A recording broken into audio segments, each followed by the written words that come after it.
Assalamualaikum warahmatullahi wabarakatuh. Perkenalkan nama saya Nadelia, NPM 20007051005 dari D3 Manajemen Informatika kelas B. Di sini saya akan memberikan contoh kasus pelanggaran etika dan hukum dari keamanan sistem informasi.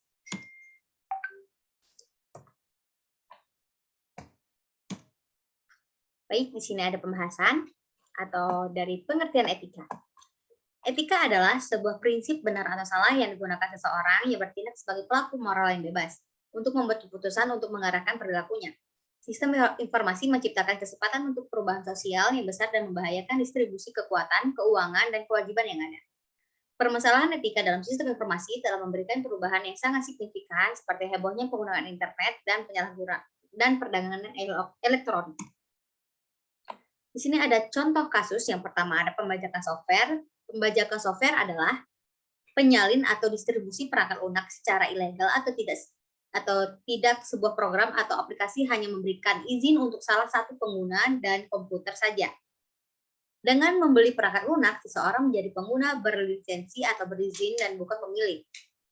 Jadi, jika seseorang menyalin dan memperbanyak perangkat lunak tersebut, itu disebut sebagai pembajakan perangkat lunak. Yang kedua ada carding. Carding adalah istilah yang menjelaskan tentang perdagangan kartu kredit, rekening bank, dan informasi pribadi lainnya secara online. Istilah singkatnya, carding adalah mencuri informasi kartu kredit atau rekening bank untuk digunakan sendiri atau dibagikan kepada orang lain. Dengan mendapatkan informasi tersebut, pelaku carding dapat menggunakan akun kartu kredit tersebut dan menguras semua isinya tanpa harus mendapatkan izin dari pemiliknya. Yang ketiga ada penyebaran berita hoax, di mana berita hoax semakin cepat menyebar belakangan ini dikarenakan teknologi informasi yang semakin berkembang dan mudah diakses oleh siapa saja. Pembuat berita palsu ini telah menyalahgunakan etika dari profesi sebagai penulis berita. Sebagai pembaca, kita harus lebih cerdas dalam memilih informasi dan jangan menyebarkan informasi yang belum jelas kebenarannya. Dikarenakan adanya jaring sosial yang tumbuh semakin besar, berita hoax jadi semakin sulit untuk ditangani. Yang keempat ada phishing, di mana phishing adalah usaha untuk mendapatkan informasi sensitif seperti username dan password dengan menyamar sebagai entitas yang dapat dipercaya dalam komunikasi elektronik. Selain itu, phishing biasanya dilakukan dengan spoofing email atau pesan instan, dan sering mengarahkan pengguna untuk memasukkan informasi pribadi di situs web palsu, tampilan dan nuansa yang hampir identik dengan yang asli. Komunikasi yang mengaku berasal dari situs web sosial, situs lelang, bank, pemproses pembayaran online, atau administrator teknologi informasi sering digunakan untuk memecah korban.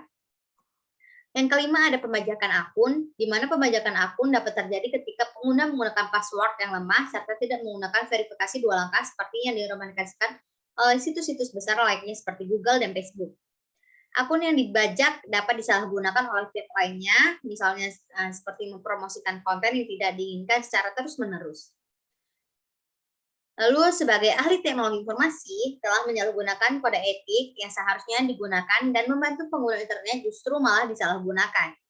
Kejahatan ini telah melanggar norma sosial di masyarakat maya dan telah merasakan berbagai pihak. Yang keenam ada spam. Spam adalah pelanggaran etika dalam berinternet, yaitu dengan cara membanjiri banyak pesan secara berulang-ulang dalam upaya untuk memaksanya. Sebagian besar spam adalah iklan komersial, seringkali berupa produk-produk yang cukup meragukan jaminan cepat kaya atau layanan lainnya yang dianggap ilegal. Yang ketujuh ada hacking, di mana aktivitas hacking adalah aktivitas yang tidak beretika, mencari celah suatu situs, kemudian memasukinya adalah pelanggaran kode etik dalam dunia cyber. Hacking dapat merugikan orang lain jika aktivitas peretasan tersebut bersifat merusak dan merugikan. Yang kedelapan ada cracking. Software cracking atau dikenal sebagai breaking pada tahun 1980-an adalah modifikasi perangkat lunak untuk menghilangkan atau menonaktifkan fitur yang dianggap tidak diinginkan oleh orang yang memecahkan perangkat lunak, terutama fitur perlindungan salinan, termasuk perlindungan terhadap manipulasi perangkat lunak, serial number, key hardware, cek tanggal, dan cek disk, atau gangguan perangkat lunak seperti layar acak dan adware. Yang kesembilan ada menyebarkan privasi. Menyebarkan privasi orang tanpa izin adalah pelanggaran kode etik di bidang teknologi informasi. Tiap individu memiliki privasinya masing-masing yang tidak diinginkan untuk diketahui publik, misalnya seperti kegiatan pribadi, aktivitas pribadi, dan lain-lainnya. Seperti memotret, merekam video, dan membagikannya ke publik tanpa diketahui orang lain yang bersangkutan telah menyalahi privasi yang dimiliki oleh individu tersebut. Yang ke-10 yaitu ada DDoS atau Distributed Denial of Service, yang memiliki jenis serangan terhadap sebuah komputer atau server di dalam jaringan internet dengan cara menghabiskan sumber resource yang dimiliki oleh komputer tersebut sambil komputer tersebut tidak dapat menjalankan fungsinya dengan benar, sehingga secara tidak langsung mencegah pengguna lain untuk memperoleh akses layanan dari komputer yang diserang tersebut. Lalu ada yang ke-11 yaitu cyber teroris. Cyberterorisme adalah penggunaan internet untuk melakukan tindakan kekerasan yang mengakibatkan atau mengancam hilangnya nyawa atau kerugian fisik yang signifikan untuk mencapai keuntungan politik melalui intimidasi. Yang ke-12 ada fraud.